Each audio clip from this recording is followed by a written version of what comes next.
Hi, friend, and good afternoon. I'm Deborah Sweet. Welcome to Trailblazing TV.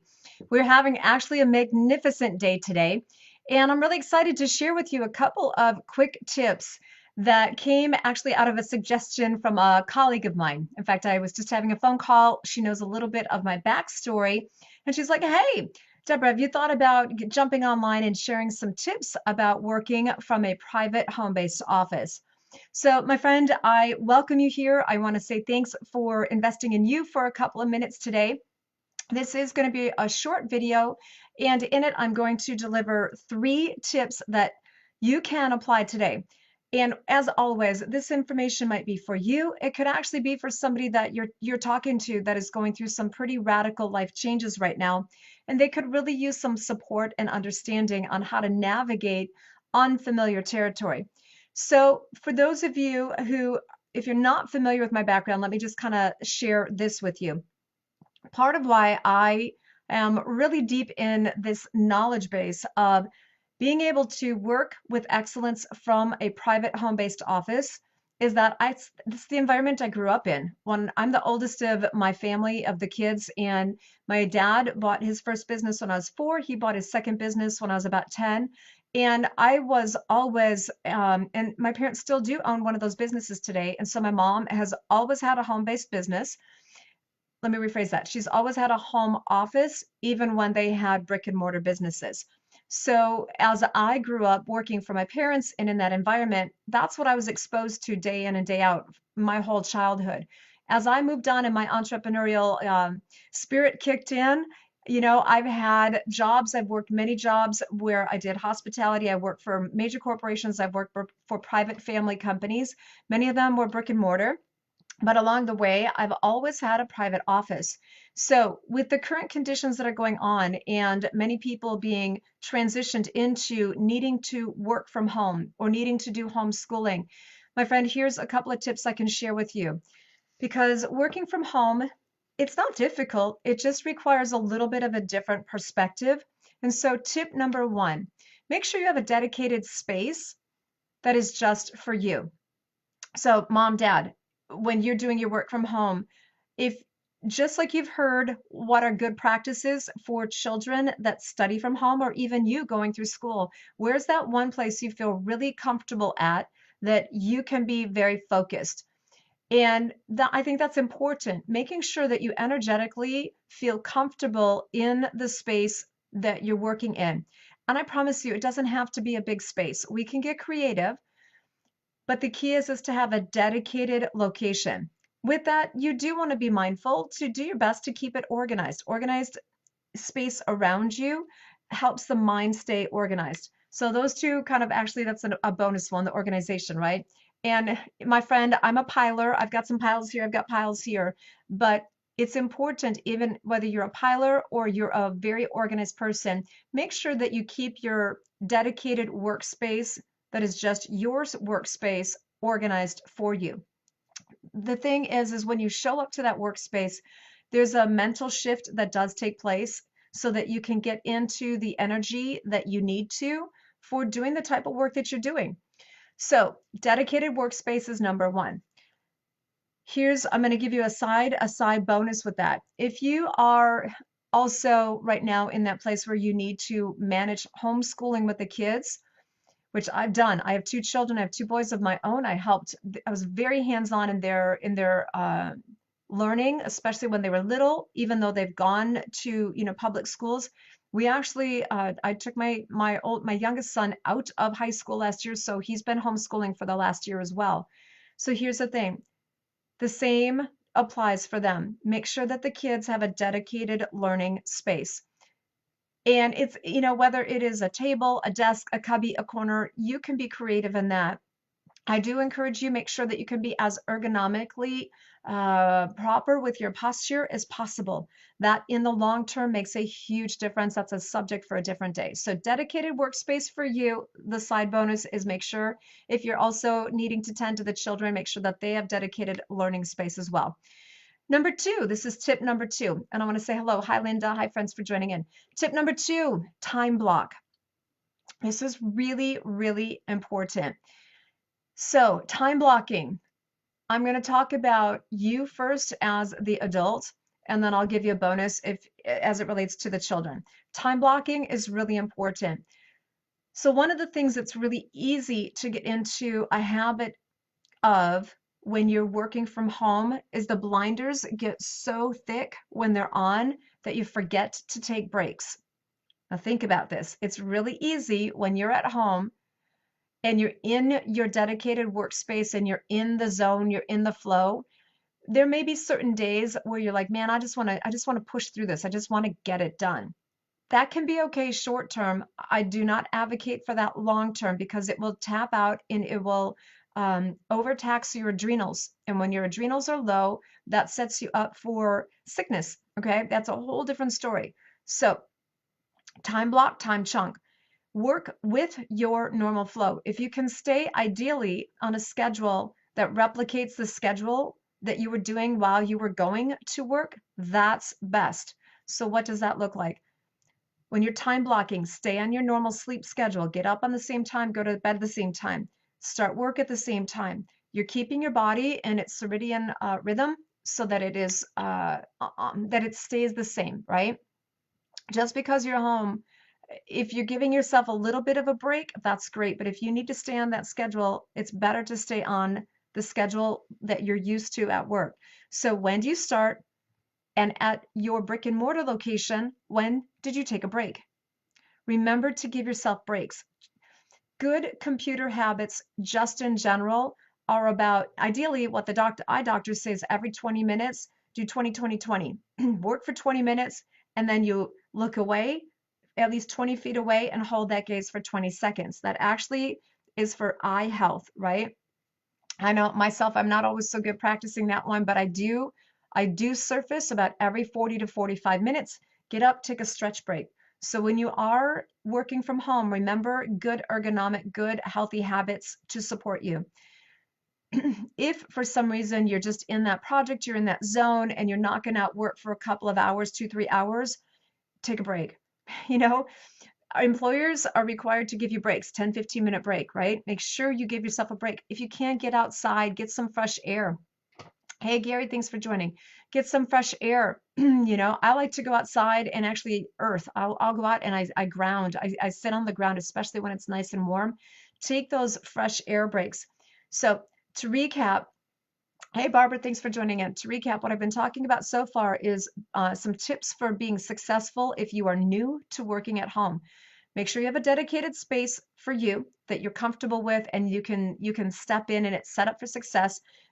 Practice proper posture when you're at your dedicated space. This is for you, and if you are homeschooling children, make sure that applies to them. What I'm talking about right now is time blocking. Ideally, work on a schedule that replicates the schedule you had at work, but that includes taking breaks. Make sure you take breaks. If you work for 2 to 3 hours, take a 15-minute break.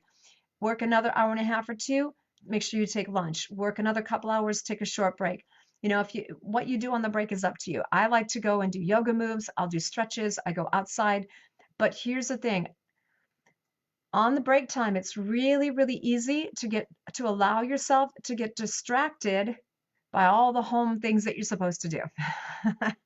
So, my friend, this is a big deal, right? And my Lord, I've done this for 5 decades. I've been around home businesses for 5+ decades. So I've tried anything and everything you can possibly think of to create a schedule that works to where you can be effective at work, effective in your private office, and also get your home life chores done. So I will time block certain things, right? If I see dishes piling up in the sink, um, that might be one of my stretch breaks. Go do dishes now. But here's the thing, I even time block that. So I would advocate if you're new to this, stay on business time and then do your home chore life on home chore time.